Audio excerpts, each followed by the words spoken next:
Before World War I erupted in 1914, the lives of most women across Europe and beyond were confined to the home. In industrialized nations, women were often wives, mothers, and domestic workers. Some had begun entering the workforce in limited roles, factory laborers, nurses, teachers, but political and social power remained elusive. They couldn't vote in many countries, had minimal legal rights, and their work was often undervalued or invisible. But all of that was about to change.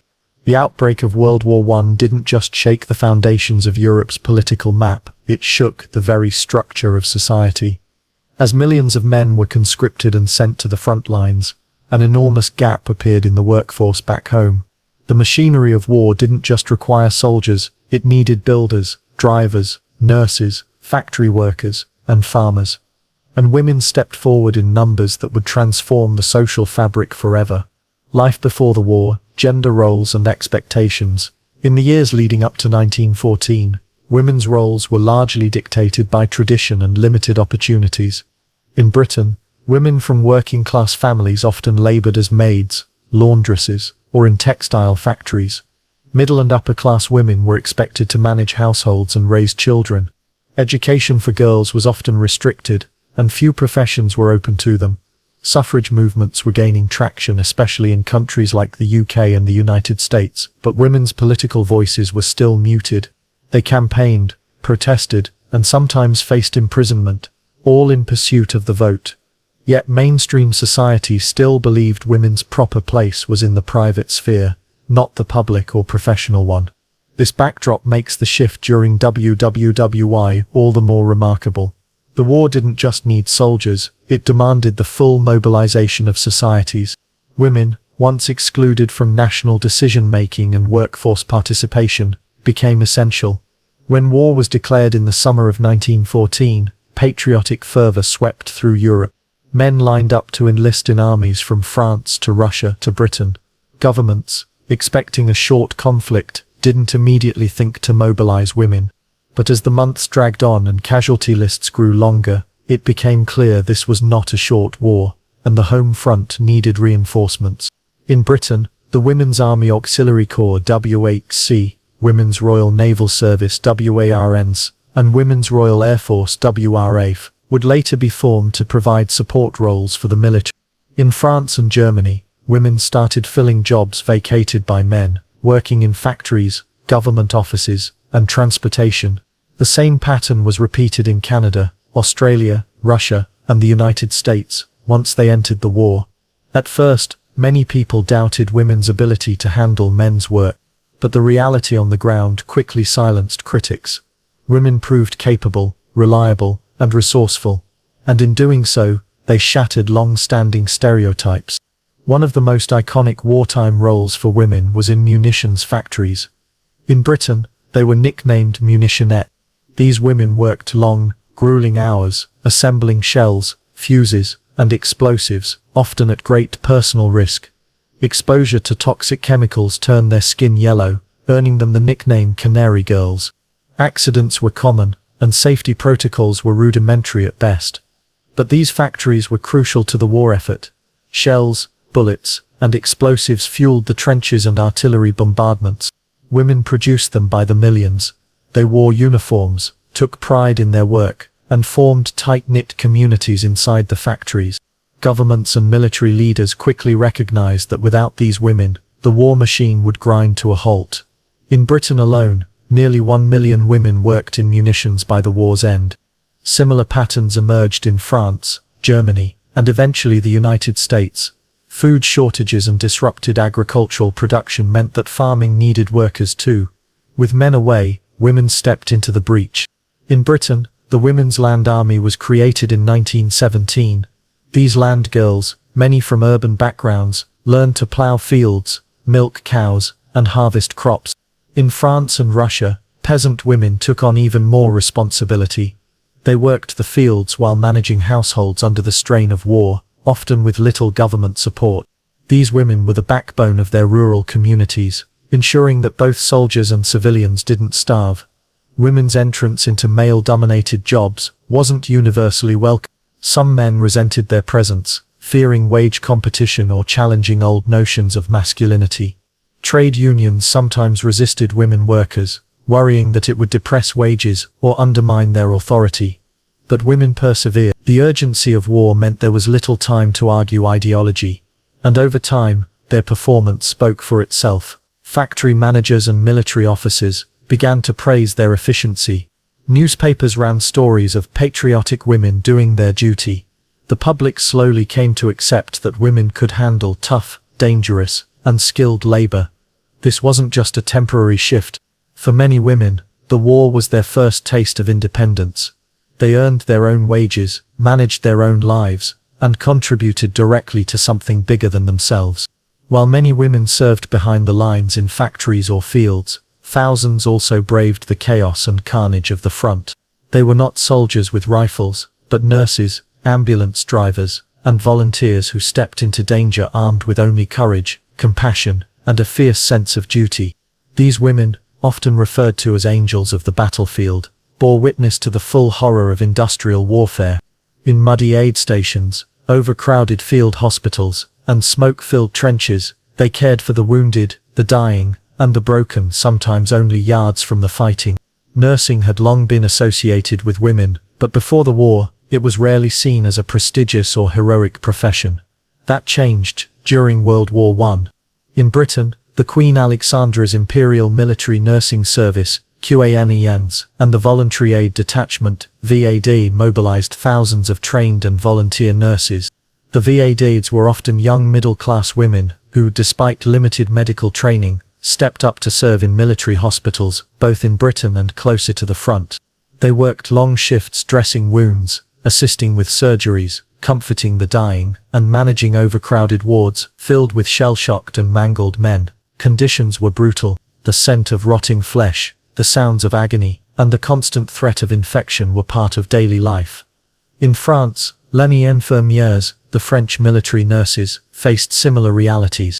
Some were nuns, others volunteers. They served in converted schools, churches, and even tents near the battle zones. In Germany, nurses from the Red Cross and other organizations provided care in increasingly desperate conditions as the war dragged on. Many of these women witnessed horrors that stayed with them for life. Gas victims coughing blood, soldiers with limbs blown off, or the blank stares of men destroyed mentally by trench warfare. But they kept working day after day, offering not just care, but humanity. If the nurses were the backbone of battlefield care, the ambulance drivers were its vital arteries. These women, often from wealthy or adventurous backgrounds, drove rugged, unreliable vehicles across shell-pocked roads to retrieve the wounded from the front. One such organization was the First Aid Nursing Yeomanry, FENI, a British unit made up entirely of women. They drove ambulances, repaired engines, and even carried stretchers. Unlike the more regulated nursing corps, FENI members operated in chaotic, ever-changing combat zones. They wore military-style uniforms, and often slept in barns or tents. In France, women volunteered for the American Field Service and Red Cross Motor Corps, ferrying injured soldiers through sniper fire and air raids. These were not joyrides. The roads were dangerous, medical supplies scarce, and the emotional toll immense. Some famous names served as drivers, such as Vera Brittain, who later became a celebrated author chronicling her war experiences in Testament of Youth. Her memoir captured the heartbreak of tending to the wounded, while losing the men she loved, brother, fiancé, and friends to the war. Although not officially combatants, some women found themselves dangerously close to the front lines. Field hospitals were often set up just miles from the trenches, and during offensives, medical staff were at constant risk from artillery and air raids. In Russia, some women went even further, taking up arms. The most famous example is the Women's Battalion of Death, formed in 1917 by Maria Bokareva. This all-female combat unit shocked traditionalists, but earned respect for its discipline and bravery during the Kerensky offensive.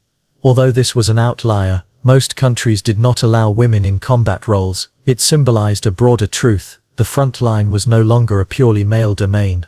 Women, too, faced danger, discomfort, and death in service of their nations. Just like the men they cared for, many women suffered psychological trauma. Burnout, depression, and what we now call PTSD affected countless nurses and drivers. But unlike soldiers, they were rarely given leave or treated for mental exhaustion. Some suffered silently, returning home changed forever. Others poured their grief and frustration into writing, advocacy, or memorial work. Their letters and diaries remain some of the most vivid accounts of WWI's human cost. Women like Elsie Inglis, a Scottish doctor and suffragist, defied orders to go home and sit still, and instead organized all-female medical units that served in Serbia and Russia. She and others became legends, not only for their skill but for their defiance of a system that underestimated them. By the end of the war, it was impossible to deny the bravery and importance of these women. Soldiers wrote home praising the nurses who saved their lives. Officers recommended women for medals, though many were denied due to their gender. Still, a few broke through. Edith Cavell, a British nurse working in German-occupied Belgium, helped over 200 Allied soldiers escape. She was caught and executed by the Germans, becoming a martyr and symbol of heroism. Others received medals and honors from foreign governments. But back home, recognition was slow. Despite their sacrifices, most women were expected to return quietly to domestic life once peace was declared. While some women served near the battlefields, millions more waged a different kind of war back home. The home front during World War I was not a place of comfort, it was a battlefield of its own. Women became central to sustaining the war effort through rationing, organizing, producing, protesting, and enduring. Their contributions kept nations functioning under immense strain, and in doing so, they changed society from the ground up. For many women, daily life during the war was a constant negotiation with scarcity. Food, coal, clothing, and basic goods were rationed or simply unavailable. In Britain and Germany especially, long queues for bread or potatoes became a daily ritual. Prices soared, and many families struggled to make ends meet. Women bore the brunt of this burden. With husbands at the front and sons enlisted, they became heads of households overnight.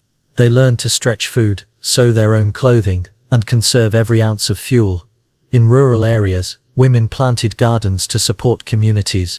In cities, they formed local cooperatives to share resources and support each other. Government campaigns encouraged women to make do and mend, and to become soldiers of the kitchen. Posters urged them to waste nothing, to preserve food, and to maintain morale. But no poster could capture the quiet resilience it took to keep a family fed and hopeful, while death loomed on distant battlefields. In industrial cities across Europe and North America, working-class women moved into roles that had previously been off-limits. They worked in steel plants, shipyards, public transportation, and postal services. In the U.S., the number of women in the workforce increased by over 1 million between 1914 and 1918. In Germany and Russia, women became the main industrial labor force by the end of the war. These were not easy jobs, hours were long, safety standards poor, and wages often lower than men's. But women organized. In Britain, women's trade unions gained members rapidly. In the U.S., women went on strike for better conditions. In Russia, female textile workers in Petrograd played a central role in labor unrest, sparking protests that helped trigger the Russian Revolution. Many women saw work as more than patriotic duty, it was economic independence. For the first time, they controlled their own wages, their own time, and their own future. In every nation, women's clubs, churches, and civic groups stepped in to support both soldiers and civilians. They raised money, organized clothing drives, sent care packages to the front, and opened soup kitchens for the poor. In Britain, the Women's Institute was founded in 1915, to encourage domestic food production and cooperation. In Canada and Australia, similar groups trained women in first aid, food preservation, and volunteer nursing. These organizations created networks of mutual aid that empowered women far beyond wartime. They fostered leadership, built confidence, and laid the foundation for post-war political activism. Not all women were supporters of the war. In fact, some of the most vocal critics of the conflict were women. Suffragists in Britain were divided, some supported the war effort to prove their worth as citizens, while others opposed it on moral and political grounds. The Women's International League for Peace and Freedom, founded in 1915, brought together women from neutral and warring nations to advocate for peace. Figures like Jane Addams in the U.S. and Aletta Jacobs in the Netherlands campaigned for mediation and diplomacy. In Russia, women marched for bread and peace, a protest that played a crucial role in the fall of the Tsar. In Germany and Austria, mothers and wives of soldiers demanded an end to the bloodshed. Even under authoritarian regimes, women found ways to speak out. These protests were not always welcomed. Peace activists were branded traitors or idealists. But their efforts offered a different vision of patriotism, one rooted in compassion and the value of life over victory. Wartime morale was fragile. News of mass casualties, food shortages, and military setbacks could crush the spirit of a community. Women became essential in keeping hope alive. They wrote letters to soldiers, organized concerts and theater productions, decorated hospitals, and maintained rituals of normalcy during abnormal times. In Britain, women ran libraries for convalescing soldiers. In France, they distributed hand-sewn scarves and care parcels to troops. In the United States, schoolgirls knit socks and raised funds through war bond drives. It may seem small, but these acts of care mattered deeply. For soldiers far from home, a package, a letter, or even a memory of domestic life could provide a lifeline. Behind all this activity lay a river of grief. Women lost husbands, sons, brothers, and fathers. Many widows received only small pensions. Mothers waited for letters that never arrived. Others buried their loved ones in foreign soil, unable to visit, to mourn, or to find closure.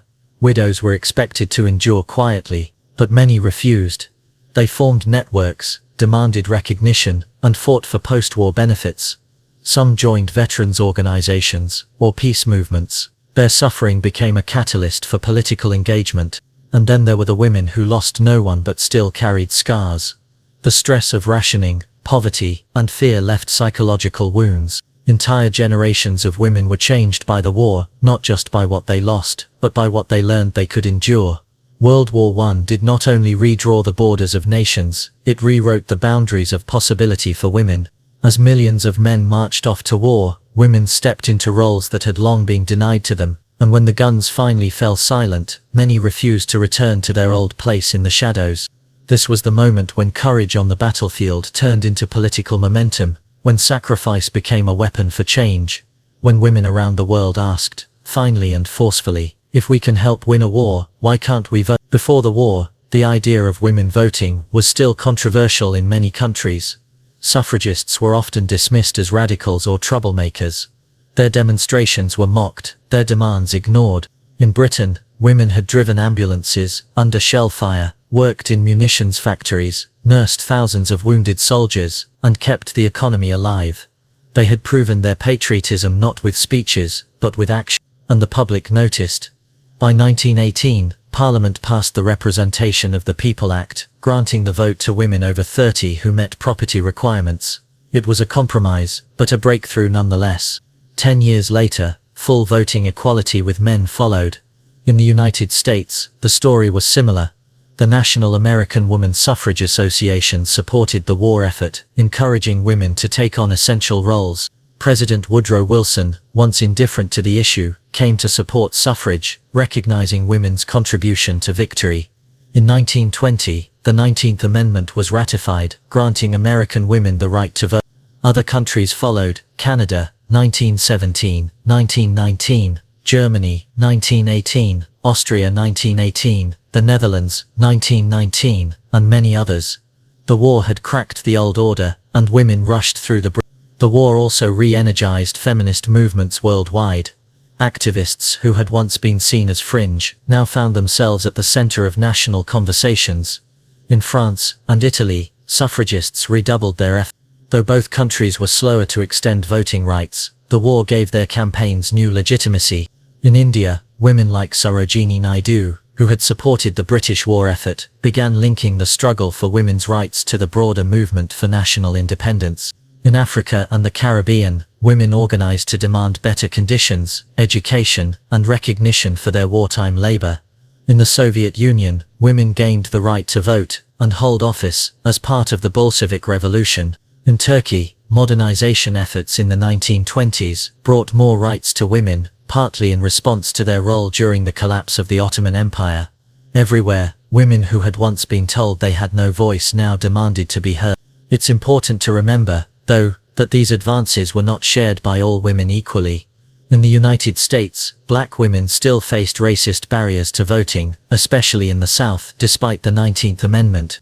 Indigenous women, Asian women, and other marginalized groups often had to wait decades more for full political rights. In Britain, only wealthier women over 30 initially gained the vote. Poorer women, and younger women, had to wait until 1928. In colonies and occupied territories, progress was even slower. Wartime sacrifice did not automatically translate to post-war justice. Still, the war had set something in motion. A global conversation, a new understanding. Women had proven not just their value, but their power. Many women, who had entered public life during the war, never went back. Some became union leaders, journalists, doctors, or politicians. Others founded organizations to help widows and veterans. The networks built during wartime, whether for nursing, factory work, or protest, became the foundations of lasting social and political movements. The war had turned millions of women into organizers, decision-makers, and breadwinners. It changed how they saw themselves and how the world saw them. In Britain, women like Nancy Astor entered parliament. In Germany's new Weimar Republic, women held office and helped write laws. In the U.S., women like Jeannette Rankin had already blazed trails in politics before the war, and many followed her lead afterward.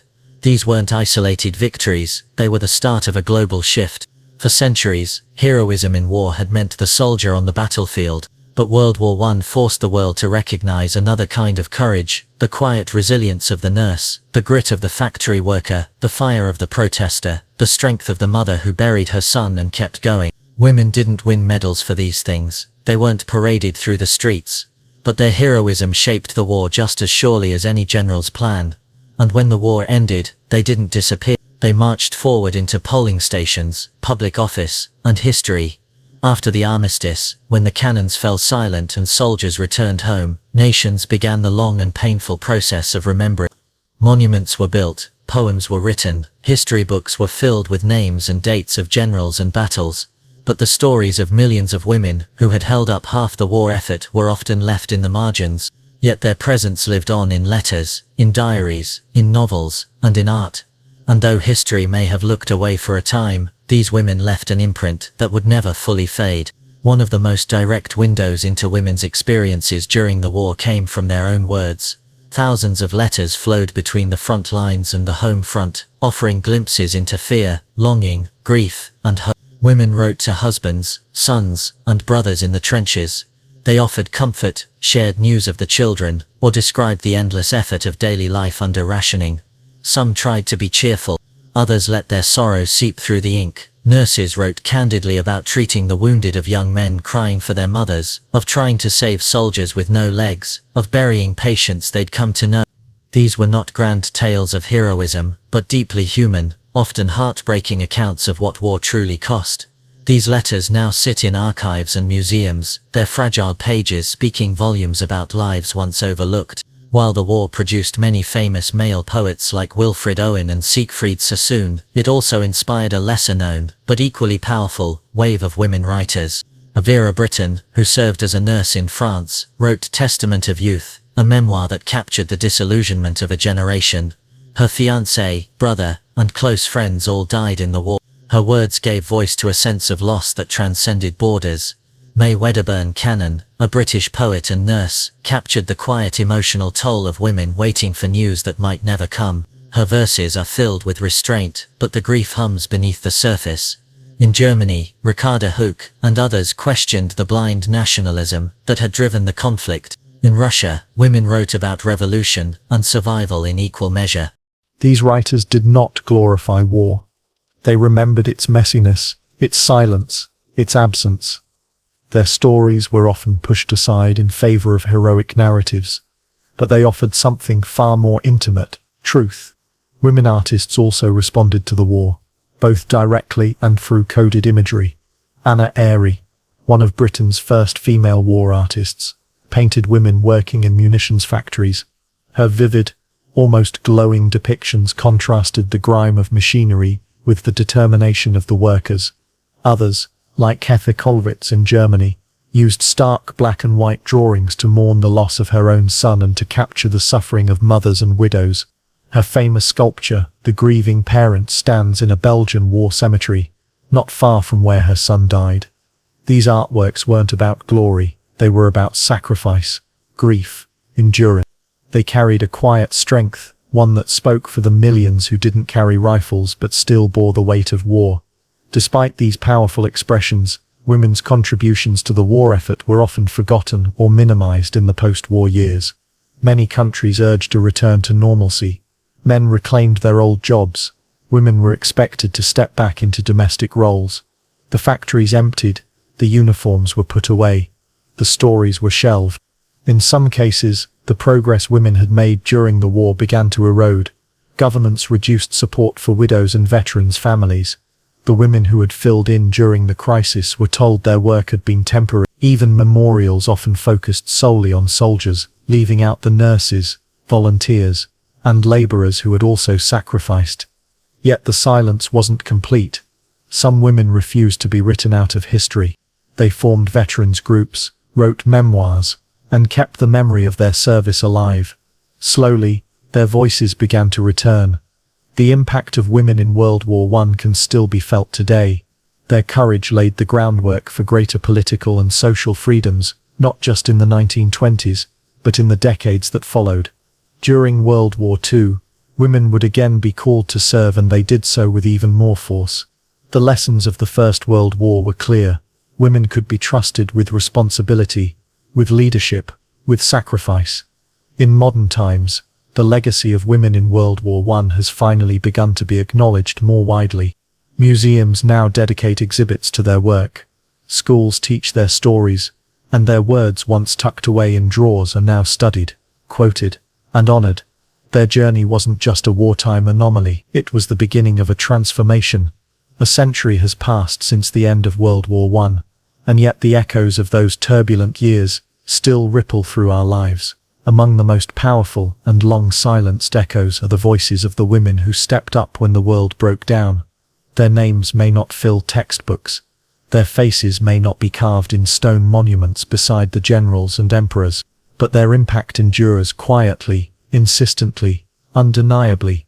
There are many reasons why the stories of women in World War I were pushed to the background. First, the war's overwhelming narrative focused on the front lines, the trenches, the blood, the battles.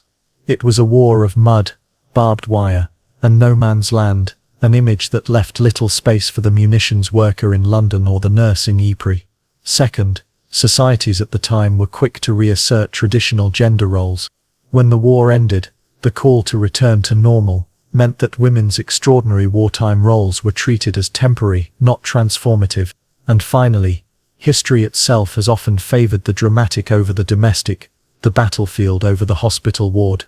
For decades, the contributions of women were treated as background noise, supporting acts in a male-centered drama. In recent decades, historians, archivists, and filmmakers have begun to rediscover the forgotten heroines of the First World War. Letters once kept in attics are now treasured in museums. Diaries once ignored are now the subjects of documentaries. Photographs once gathering dust are being studied, scanned, and shared. This resurgence isn't just about setting the record straight. It's about understanding the full human cost and effort of war. Women weren't just bystanders. They were organizers, leaders, caregivers, and risk-takers. They shaped wartime society and, in many ways, helped shape the peace that followed. By remembering them, we remember a fuller, truer version of the past. The legacy of women in World War I also offers powerful lessons for today. In times of crisis, pandemics, natural disasters, or wars, women continue to step forward in essential roles. They lead healthcare responses, sustain families, hold communities together, and fight on the front lines of social change. The courage shown by women during WWI is mirrored in the bravery of women today. Doctors battling COVID-19, journalists reporting from war zones, activists standing up against injustice. The message is clear: never underestimate what women can do when the world calls on them. The influence of these women wasn't limited to Europe or North America. Across the globe, World War I triggered shifts in women's roles that had long-term effects. In Africa, women supported the war effort through labor, logistics, and even resistance. In Asia, colonial subjects served as nurses and clerks, laying the groundwork for future nationalist and feminist movements. In the Middle East, women played crucial roles in keeping families and communities alive amid collapsing empires. This wasn't just a Western story, it was a global transformation, and it's time the world recognizes that. Consider the courage of Edith Cavell, the British nurse who helped Allied soldiers escape from German-occupied Belgium and paid for it with her life. Or Elsie Inglis, whose Scottish women's hospitals treated thousands of soldiers in Serbia and Russia. Remember the thousands of unnamed women who stitched wounds, drove ambulances through shellfire, or stood 12 hours a day in factories inhaling toxic chemicals to keep the front supplied with ammunition. Remember the women who wrote letters home while the bombs fell, who raised children alone, who buried sons and husbands and still carried on. These are not minor characters in history. They are its beating heart. Across the world, memorials are finally starting to include the women who served.